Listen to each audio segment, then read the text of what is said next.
इस सेशन में हम कुछ पर्टिकुलर क्वेश्चंस डिस्कस करेंगे, उनके सॉल्यूशन प्रोग्रामिंग के थ्रू बनाएंगे सी प्रोग्रामिंग लैंग्वेज में, जिससे कि हमें लॉजिक्स की समझ आए कि कंप्यूटर कैसे सोचता है और हम कैसे सोचते हैं, दोनों में फ़र्क क्या होता है।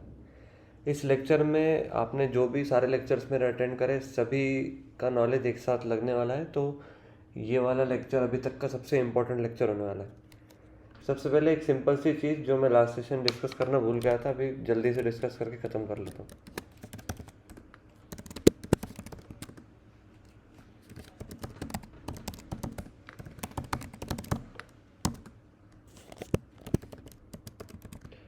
हमने लास्ट सेशन दो प्रोग्राम डिस्कस किए थे। एक वाइल लूप के थ्रू हमने 0 से 10 तक नंबर्स हर एक लाइन में प्रिंट कराए थे, और एक फॉर लूप के थ्रू करवाया था। तो जो फॉर लूप वाला प्रोग्राम था उसको मैं वर्कआउट या ड्राई रन करके दिखाना भूल गया था आपको, तो इस सेशन में बता देता हूँ। आपने प्रोग्राम ये लिखा ही होगा जस्ट, अभी मैं जो ड्राई रन करके बताऊँगा आप वो अच्छे से लिख लीजिएगा।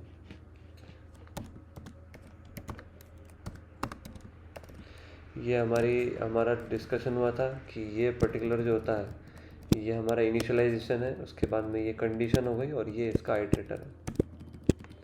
उसके बाद में ये एक वन लाइनर था, तो हमने डायरेक्ट वैल्यू प्रिंट करा दी।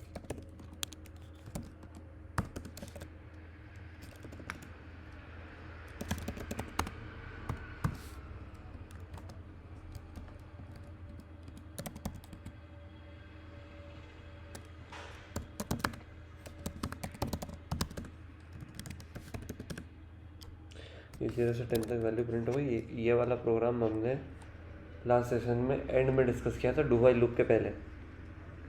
तो जब ये प्रोग्राम चलता है तो डायरेक्टली कंट्रोल इसी स्टेटमेंट के पास आएगा। इस स्टेटमेंट में से ये बहुत ही ऑब्वियस है कि जो इनिशियलाइजेशन है वो सबसे पहले चलेगा।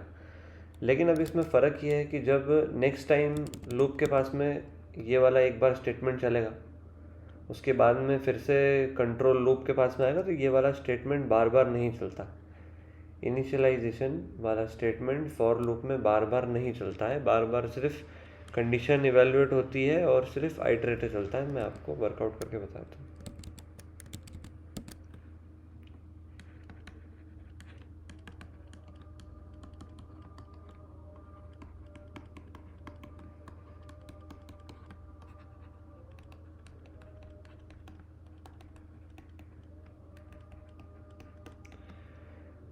जब जैसे ही अभी ये प्रोग्राम में इसके अलावा और इसके अलावा कुछ नहीं, यहाँ पर रिटर्न 0, यहाँ पर मेन फंक्शन की स्टार्टिंग है, इसलिए मैंने वो सब अभी नहीं लिखा। वो बहुत ही ऑब्वियस है और हम हज़ारों बार उसको डिस्कस कर चुके हैं। जैसे ही कंट्रोल यहाँ पर आता है, ये वाला स्टेटमेंट सिर्फ एक बार चलेगा। उसके बाद में इस स्टेटमेंट से हमने सीखा है कि रैम में, ये पर्टिकुलर रैम है, रैम में एक्स के लिए मेमोरी एलोकेट होगी। ये एक्स नाम से ब्लॉक बन गया, इसका कुछ पर्टिकुलर एड्रेस है, फॉर एग्जांपल 1 2 3 इसका एड्रेस है। वैल्यू अभी फ़िलहाल इसमें गार्बेज है, तो इस वाले स्टेटमेंट से वैल्यू 0 सेट हो गई है। कंडीशन इवेलुएटी, अगर कंडीशन ट्रू है तो कंट्रोल अंदर जाएगा और ये वैल्यू प्रिंट हो जाएगी। तो मॉनिटर पे अभी 0 प्रिंट हो गया। उसके बाद में बैकस्लैश एन से कंट्रोल अभी नीचे है। उसके बाद में जब यहाँ से कंट्रोल वापस लूप की साइड जाता है, तो ये वाला स्टेटमेंट इस बार नहीं चलेगा, ये सिर्फ फर्स्ट टाइम चलता है।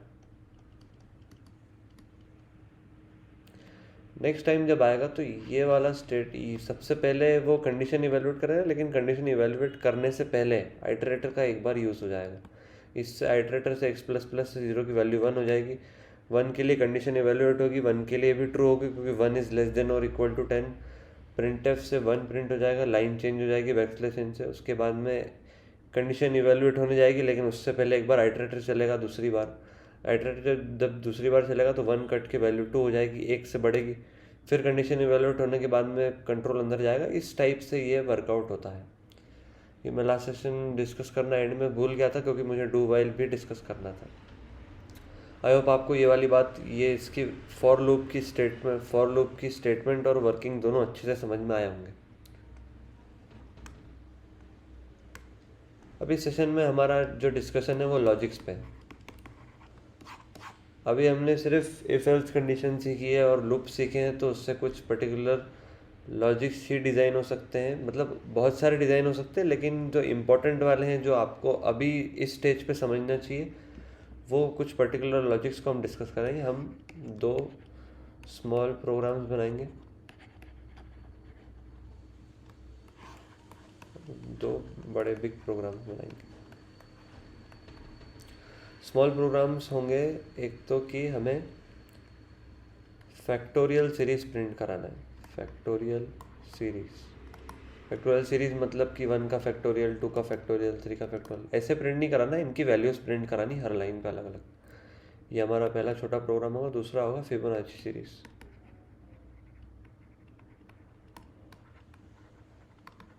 फिबोनाची सीरीज क्या होती है हम अभी थोड़ी देर में डिस्कस करने वाले हैं। बड़े प्रोग्राम्स में एक आएगा प्राइम नंबर का। प्राइम नंबर, यूज़र से एक नंबर लेंगे और ये डिटरमाइन करेंगे कि वो नंबर प्राइम है या फिर नहीं है। दूसरा हम लेंगे आर्मस्ट्रॉन्ग नंबर।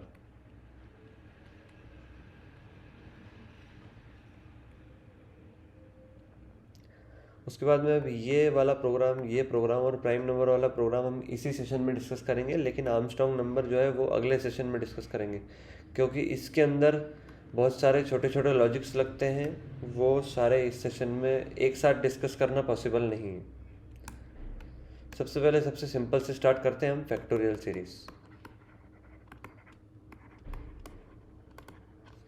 अभी के लिए हमारा ऑब्जेक्टिव लेते हैं 1 factorial, 2 factorial, up to 5 factorial तक अलग अलग लाइन पे प्रिंट करवाना है। अभी मैं आपको इन चारों लॉजिक्स के डायरेक्टली प्रोग्राम दिखा रहा हूँ। आपको उन प्रोग्राम्स को ड्राई रन करके देखना है, मतलब कि वर्कआउट करके देखना है। अभी आपकी ये स्टेज बिल्कुल भी नहीं है कि आप खुद से ये सारे प्रोग्राम्स डिज़ाइन करें। अभी आप सिर्फ देखिए और सीखिए कि ये प्रोग्राम्स कैसे होते हैं, ये ड्राई रन कैसे होते हैं। उससे आपको ये आइडिया लगेगा कि कंप्यूटर सोचता कैसे। सबसे पहले हम स्टार्ट करते हैं।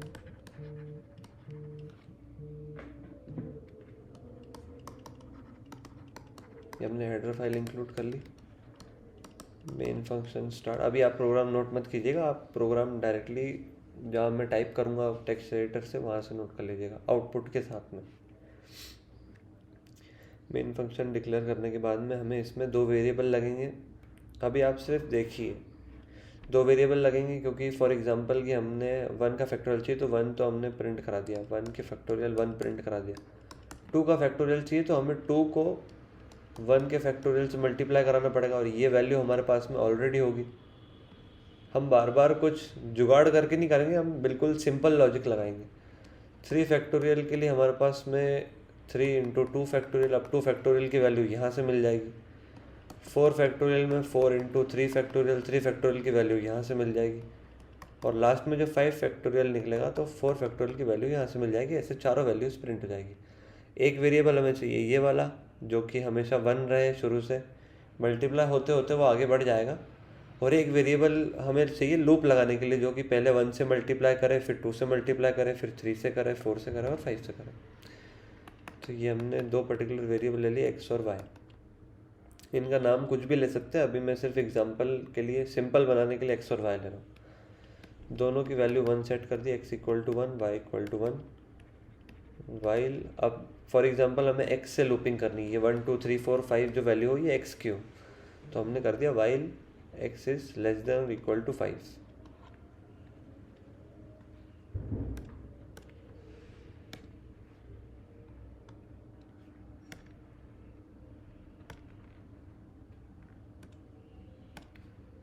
इसमें हमने इस पर्टिकुलर लॉजिक के अंदर हम नए वाले को पुराने वाले से मल्टीप्लाई करेंगे। मतलब कि नया वाला पुराना वाला जो भी, फॉर एग्जांपल 2 फैक्टोरियल निकालने के लिए हमें 1 को 2 से मल्टीप्लाई करना पड़ेगा। मतलब कि इसको हम फिक्स्ड ही रहने दें 1, इसको हमने वाई लिया, और जिससे मल्टीप्लाई करेंगे उसको हमने एक्स लिया, जो कि हर स्टेज पे बढ़ते जा रहा है। यहाँ पर हम ले लेंगे y equal to y star x. मतलब कि हर राउंड पे जो भी y की वैल्यू रहेगी उसको x से मल्टीप्लाई किया जाएगा और फिर y की जगह ही रख दिया जाएगा। उसके बाद में इसके जस्ट बाद ही हम वैल्यू प्रिंट करा देंगे, प्रिंट एफ।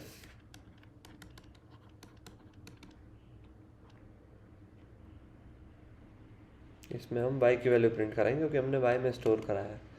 उसके बाद हर राउंड पे हम x की वैल्यू 1 से बढ़ाएंगे क्योंकि पहली बार 1 से, फिर 2 से, फिर 3 से, 4 से और 5 से मल्टीप्लाई हो रहा है, इसलिए एक एक से उस वैल्यू को बढ़ाएंगे। ये लूप यहाँ पर एंड हो गया है और इसके बाद ही प्रोग्राम भी एंड हो गया, रिटर्न 0।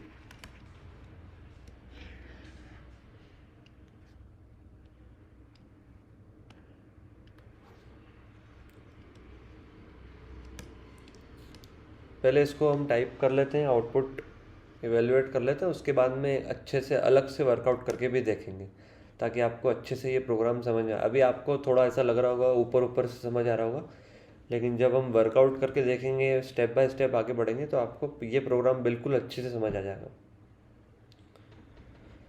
इसको टाइप करते हैं डायरेक्टली।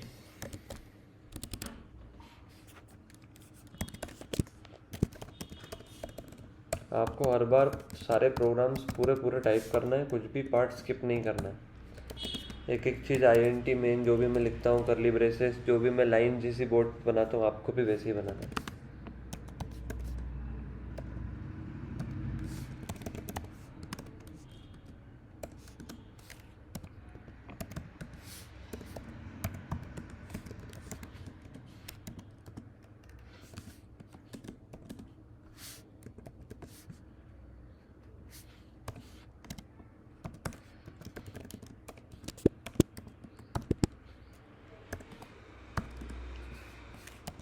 एक्स की वैल्यू 1 से बढ़ा दी। इसमें हमारे ये इनिशियलाइजेशन है, लूप के पॉइंट ऑफ व्यू से बता रहा हूँ, ये लूप की कंडीशन है और ये लूप का आइटरेटर है।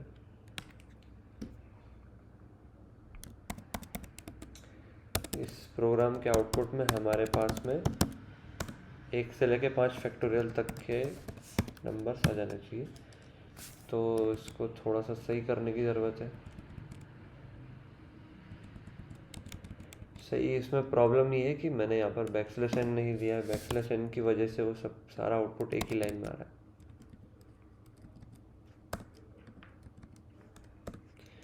देखिए 1 का फैक्टोरियल होता है 2 का फैक्टोरियल 2 ही होता है, 2 × 1। 3 का फैक्टोरियल होता है 3 × 2। 24 होता है, 4 3 × 12, 2 × 24, 1 × 24। 5 फैक्टोरियल होता है, 5 4 × 20, 23 × 60, 62 × 20, 20 × 1 120, 120 × 1 120। तो ये आपके 5 फैक्टोरियल के आउटपुट हो गए। खाली एक बार हम इसको यहीं से देख के वर्कआउट करेंगे। तो वर्कआउट में सबसे पहले स्टेटमेंट चलते हैं INT x, y। इसके लिए हम 2 सेक्शन बनाएंगे। पहले एक सेकेंड, 2 सेक्शन बना लेंगे, रैम और एक मॉनिटर। सबसे पहले रैम में x और y के लिए मेमोरी एलोकेट, तो x के लिए ये मेमोरी एलोकेट हो गई और y के लिए ये मेमोरी एलोकेट हो गई। सबसे पहले दोनों की वैल्यू 1 है, तो x = 1 सेट हो गया, y = 1 सेट हो गया। ये कंडीशन इवेलुएट हुई तो ये ट्रू है क्योंकि 1 > 5। अभी की वैल्यू 1 है, तो कंट्रोल अंदर जाएगा y = y × x, मतलब कि y में y × x की वैल्यू जाएगी। तो y × x 1 1 × 1 है, तो यहाँ पर वैल्यू 1 सेट हो जाएगी। printf से वैल्यू प्रिंट हो जाएगी 1 मॉनिटर पे। x++ से x की वैल्यू अब 2 हो जाएगी।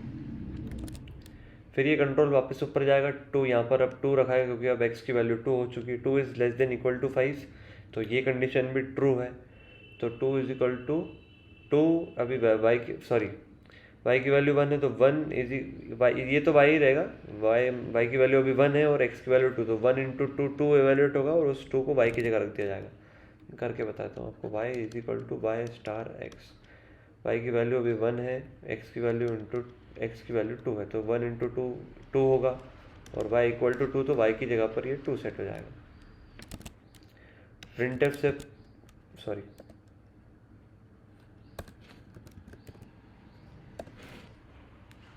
printf से वैल्यू प्रिंट हो जाएगी। printf से ये 2 प्रिंट हो गया। अगले राउंड में x की वैल्यू अब 3 हो जाएगी। 3 > 5, ये भी सही है।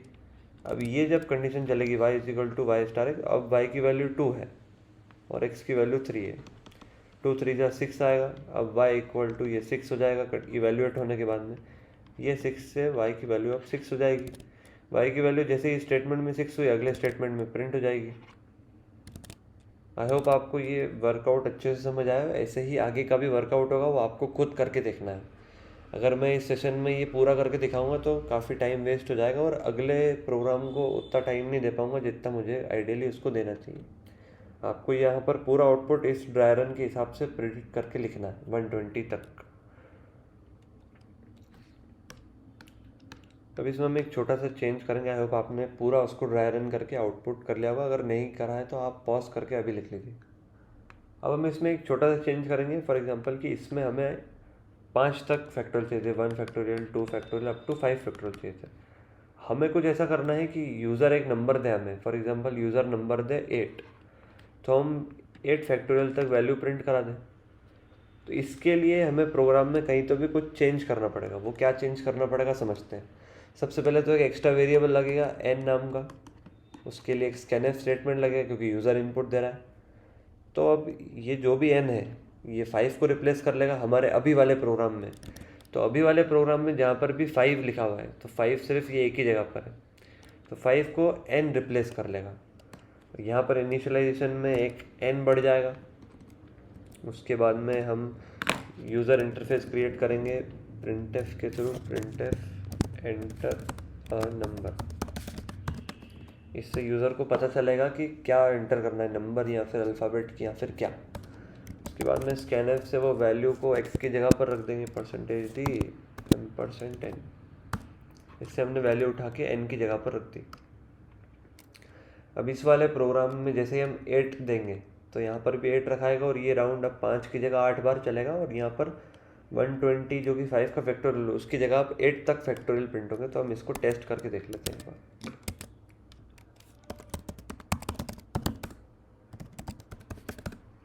ये बोल रहा है एंटर नंबर, तो फॉर एग्जांपल हम 7 तक फैक्टोरियल्स प्रिंट करा के देख लेते हैं। तो ये आपके सामने 7 तक फैक्टोरियल्स प्रिंट हो गई। ये आप इवेल्युएट कर लीजिएगा, ये 6 का फैक्टोरियल होगा और ये 7 का फैक्टोरियल होगा। एक और बार चला के देख लेते हैं। इसको हम अब 9 के लिए चलाते हैं तो 9 के लिए ये 9 का फैक्टोरियल आ गया, 8 का फैक्टोरियल आ गया, 7 6 5 4 3 2 1, ये सारे फैक्टोरियल्स आपके सामने आ गए। आप ये नया वाला जो प्रोग्राम है भले से ये एक ही अल्फ़ाबेट का चेंज है लेकिन इसको पूरा शुरू से एंड तक लिख लीजिए और आउटपुट भी जैसा मैंने टर्मिनल में रन करके बताया था वैसा लिख लीजिए पीछे वीडियो में जाके। तो ऐसे आप छोटा सा चेंज करके एक प्रोग्राम को रीयूजेबल बना सकते हैं। इससे हुआ ये कि आपको सिर्फ ज़रूरी नहीं कि अब यूज़र 5 ही फैक्टोरियल प्रिंट कराएगा। अब वो जितने चाहे उतने फैक्टोरियल्स प्रिंट करवा सकता है। उसके बाद में अब हम समझते हैं फिबोनाची सीरीज़। सबसे पहले क्या होती है फैक्टोरियल तो काफ़ी लोग समझते होंगे, अब फिबोनाची सीरीज़ समझते हैं। अगर कोई फैक्टोरियल सीरीज़ नहीं समझता या फैक्टोरियल नहीं समझता क्या होता है तो अभी ब्राउज़र पे जाके सर्च कर ले कि फैक्टोरियल के बारे में और थोड़ा बहुत डिटेल पढ़ ले तो एक बेसिक आइडिया लग जाएगा कि फैक्टोरियल क्या होता है, उसको कैसे इवेल्यूएट करते हैं। फिबोनाची सीरीज़ ज़्यादातर लोगों को नहीं पता होती इसलिए मैं बता देता हूँ। फॉर एग्ज़ाम्पल सबसे शुरू के 2 नंबर लेते हैं हम 0 और 1। इन दोनों को एडिशन करने पे 1 आएगा तो इस सीरीज़ का अगला एलिमेंट 1 हो जाएगा। अब ये दोनों नंबर्स को लेंगे, इन दोनों का एडिशन करेंगे तो 2 आएगा तो इसका अगला एलिमेंट 2 हो जाएगा। इन दोनों का एडिशन करेंगे तो 3 आएगा तो इसका अगला एलिमेंट 3 हो जाएगा। इन दोनों का एडिशन करने पर 5 आएगा, अगला एलिमेंट 5 हो जाएगा। फिर 8 आएगा, फिर 13 आएगा, फिर 8 + 13 21 आएगा, 21 + 13 34 आएगा। ऐसे ऐड करते जाएंगे 55। ऐसे ही ये फिबोनाची सीरीज आगे बढ़ती जाती है। इसका जो प्रोग्राम होता है वो थोड़ा सा कॉम्प्लेक्स होता है लेकिन अगर आप वर्कआउट करके देखेंगे तो वो काफ़ी सिंपल प्रोग्राम है। डायरेक्ट मैं मेन फंक्शन के अंदर का प्रोग्राम लिखूँगा। ये मेन फंक्शन की स्टार्टिंग है और ये मेन फंक्शन का एंड है। हेडर फाइल वगैरह मैं यहाँ पर इंक्लूड नहीं कर रहा लेकिन मेन कोड में इंक्लूड करूँगा और आपको कॉपी में पूरा लिखना। इसमें हमें 3 वेरिएबल्स की जरूरत पड़ेगी, x, y और z। उसके बाद में इसमें भी हम x = 1 और y को भी 1 सेट कर लेंगे। z का जो यूज़ है हम वो लूप के अंदर करेंगे। तो while x less than equal to, यहाँ पर अब लिमिट हम लेते हैं ये 13 + 21 करके जो 34 आया था, हम 34 तक ले लेते हैं अभी फ़िलहाल के लिए। इसको भी हम बाद में वेरिएबल से रिप्लेस कर लेंगे और फिर यूज़र जहाँ तक चाहे वहाँ तक फिबोनाची सीरीज़ प्रिंट करा सकता है।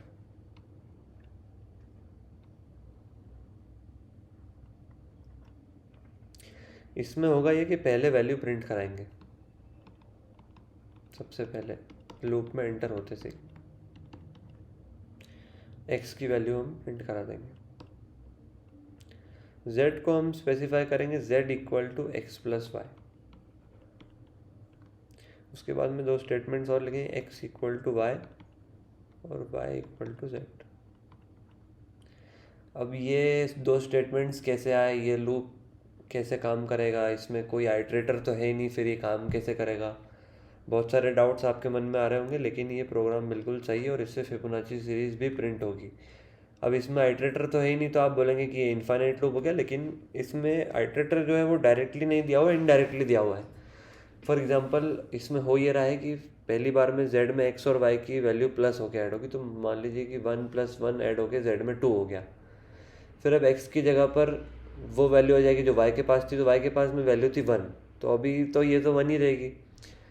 1 की वैल्यू 1 की जगह पर अब 2 हो जाएगी, क्योंकि यहाँ से 1 + 1 करके 2 आई थी और अगले चक्कर में यहाँ पर 2 हो जाएगा, तो इससे x की वैल्यू 2 हो जाएगी।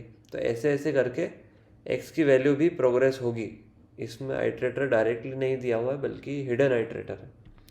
इसलिए आप कभी भी एक प्रोग्राम को दूर से देख के ये नहीं बता सकते कि इसका आउटपुट क्या होने वाला है। आपको उसका वर्कआउट करके, आपको आराम से ठंडे दिमाग से ड्राई रन करके देखना ज़रूरी है। इसको एक बार टेस्ट कर लेते हैं और एक बार पूरा वर्कआउट करके देखते हैं।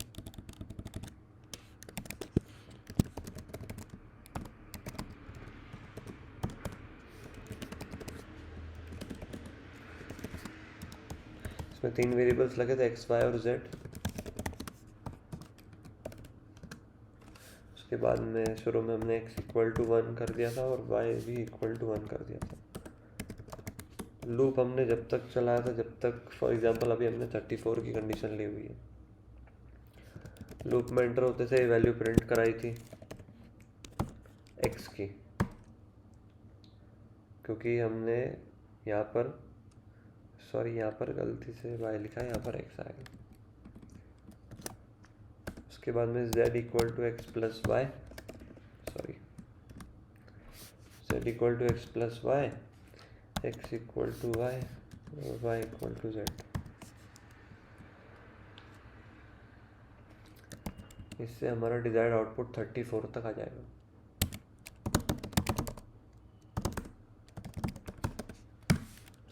ये हमारा डिजायर्ड आउटपुट 34 तक आ गया। आप ये आउटपुट लिख लीजिए और ये कोड अच्छे से लिख लीजिए।